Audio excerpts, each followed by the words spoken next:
thank you for stopping to our booth, and let me show you a little bit about what we do and about our company and our cigars. We're a new company relatively in the United States. We began in the end of 2010 over here in the US. But back then in 2003 we introduced in Europe our first cigar line, the Curivari Cigars, which is right here. This cigar is the one that really made it for us. It's a cigar that has a lot of characteristics that the Europeans found interesting from the beginning. The Europeans are used to smoking, obviously, Cuban cigars, and that cigar really made it for us. It's got some creamy vanilla and a touch of nuttiness to it. We use only Cuban seed tobaccos grown in Nicaragua, and all of our cigar lines are reflecting to the soil and to the climate of Nicaragua, which is the one that gives the flavor, the aroma, the body, and the strength in our cigars. Something, and every time we try, as we blend, to try to create something unique, something different. And since that year, when we began, the 2003, things have evolved, and then later on in 2005, we introduced our Reserva Limitada line, that is with a... Reserva Limitada? Okay. Exactly. This cigar right here, and this cigar has a Visa wrapper. It's a leaf that comes from the higher primings of the plant, and it takes a long time to ferment, and it's got a lot of flavor. And this cigar has a medium to full body. It's a cigar that has a definite coffee background with some leather and some red berry notes. At least this is what I perceive. That's what you know. This is my personal perception of the cigars, the way we create. I know every blend has certain colors, certain things that bring to your mind, and the way that we communicate cigars is not necessarily one-dimensional or two-dimensional. The flavors are thousands and aromas. No, the flavors are more defined into five different things, but the aromas are thousands. So the colors are there in the cigars. They exist, and every cigar, when we smoke, leaves its definite imprint. And this is what we try in the factory. We try to reproduce every time, cigar after cigar, this consistency and the feeling that we had for the initial blend when we created it. So it takes a lot of smoking, a lot of trying, and it's worthwhile when you know that when you produce a cigar that's being consistent. You can never produce a cigar 100% the same. There's no cigar that is the same. But when a cigar is consistent, that means that you are 95% on the blend. And this is what is a consistent cigar, and this is what is true to the blend. And to do that, you need to use tobaccos that are coming from the same places, and you need to know the tobacco, feel for the tobacco, taste the tobacco before you blend it. So this is what we do. We're very meticulous in our blends, and let me go through a little bit through some more of the lines that we've introduced through the years. The 2007 cigar release was the El Gran Rey. The Curivari El Gran Rey was a cigar that was quite interesting to us. It was a very successful blend, a very complex blend with subtle sweetness throughout the cigar, with a lot of caramel, some honey, and floral notes to it. It's medium to strong. It's got a Rosado Claro wrapper. but its strength and the flavor profile of that cigar makes it a very, very fine, fine combination. It sounds really good. The Gloria de Leon is a cigar that is actually a more bold approach to the actual tobacco flavor. It's a more full body, and it has to do with the lion, and the lion that dominates Leon is Spanish for lion, yes. Exactly. So actually this size is called the Dominante, and the Dominante has to do obviously with the dominance of the lion. This cigar has a definite woody character, some cedary notes, and some coffee background to it. Then in 2010, we created the Curivari Café, the Serva Café, which is basically a cigar that I wanted it. I personally like and love cigars that are, cigars accompanied with coffee. As do all of us. Yeah. And coffee and cigars, because coffee doesn't take away from the cigar flavor. And so this cigar I made to accompany, a nourishing cup of coffee and the cigar in the afternoon, and it's a medium to full. It's got some definite coffee background with some earthy notes to it. And then in 2011, we introduced the Curivari Reserva Limitada, the 1000 series with the white band.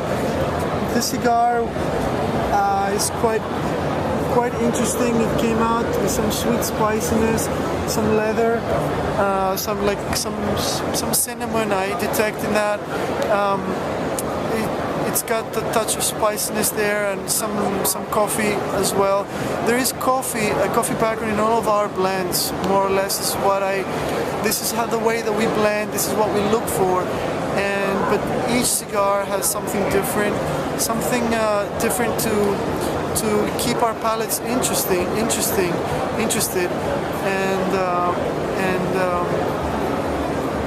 What I think and what I believe as far as cigar smoking is that there used to be, back then there used to be a few brands at one point. Somebody would perceive it back in Europe that I only smoke Cohiba, or I only smoke Partagás, or I only smoke Romeo Julieta.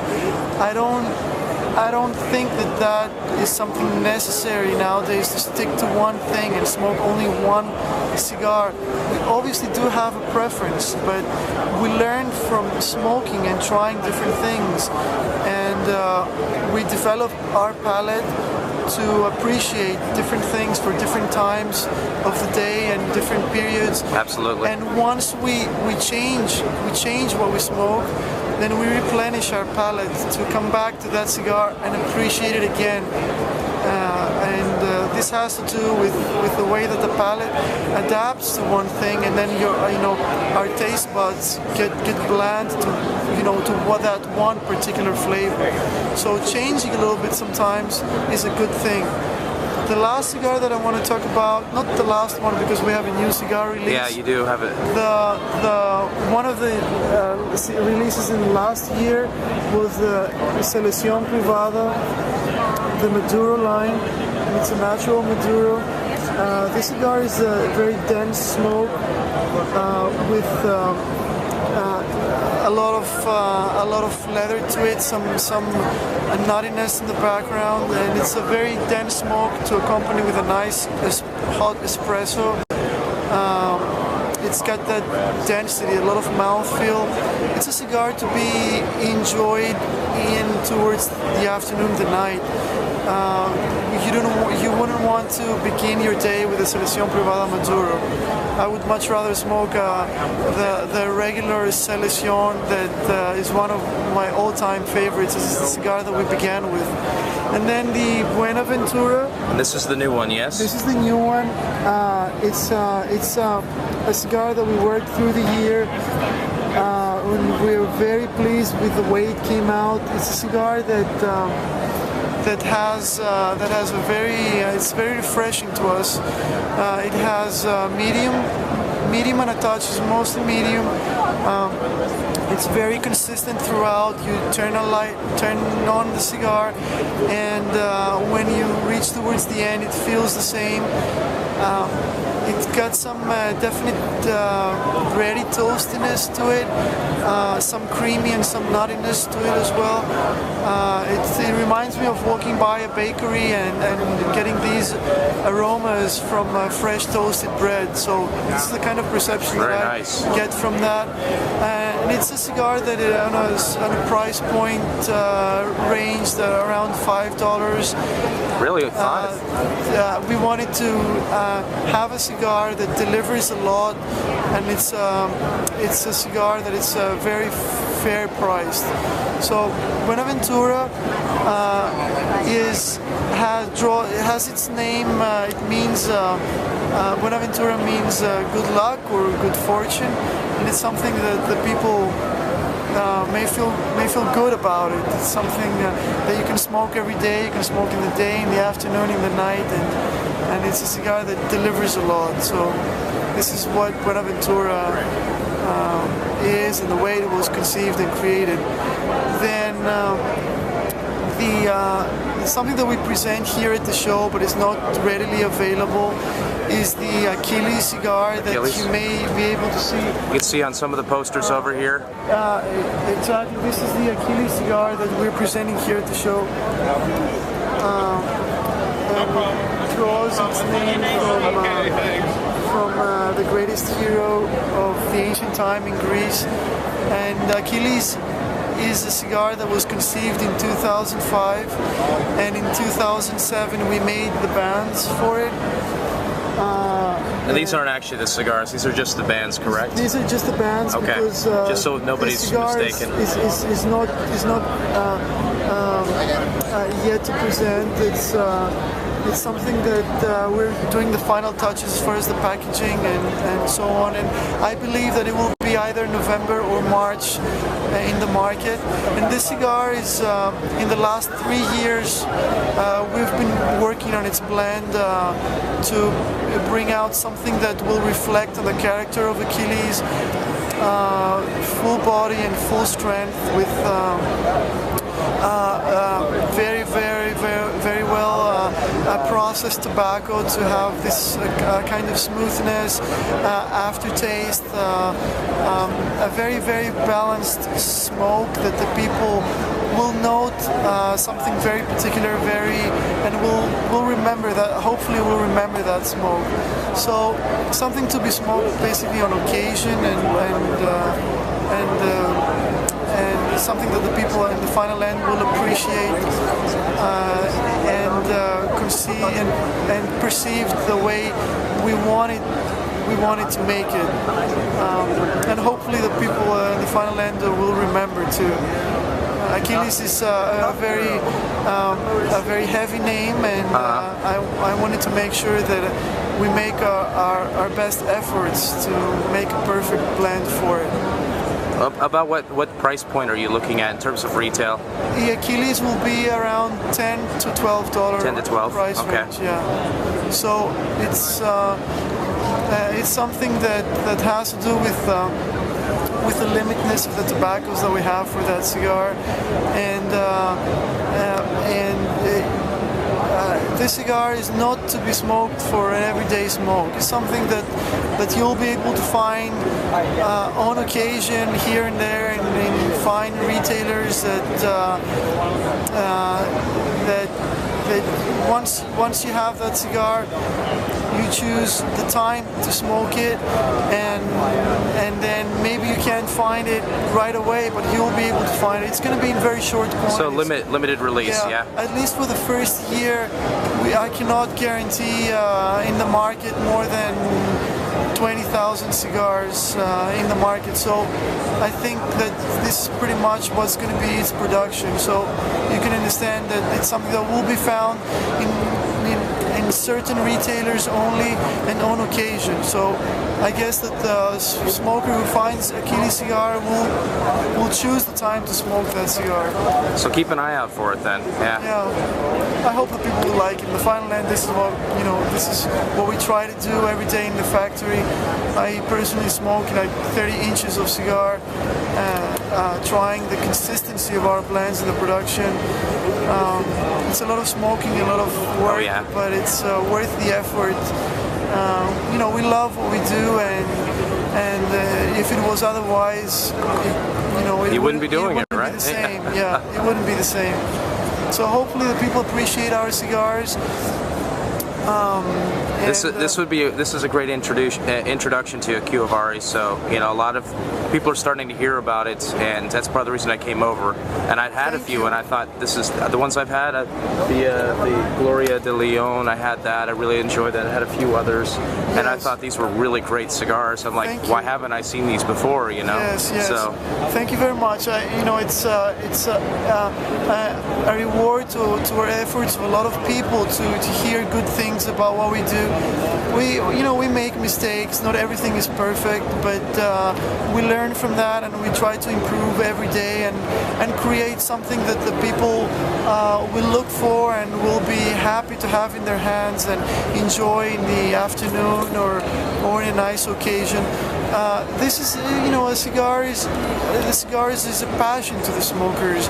It's something that we spend time with it, and we relax with the cigars, and it's tobacco. It's a tobacco culture. It's a tradition. It's something that I see that up on your sign. Tobacco culture up there. Yes, tobacco culture. Yes.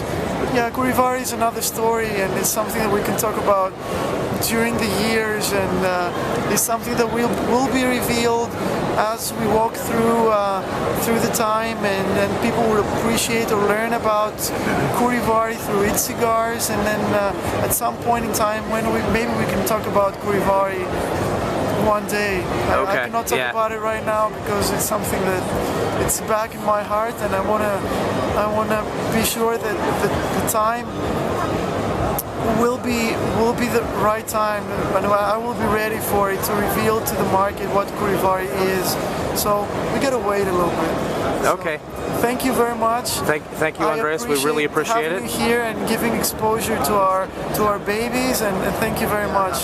Thank you. I appreciate it. This has been Ryan from Stogie Review. Thanks.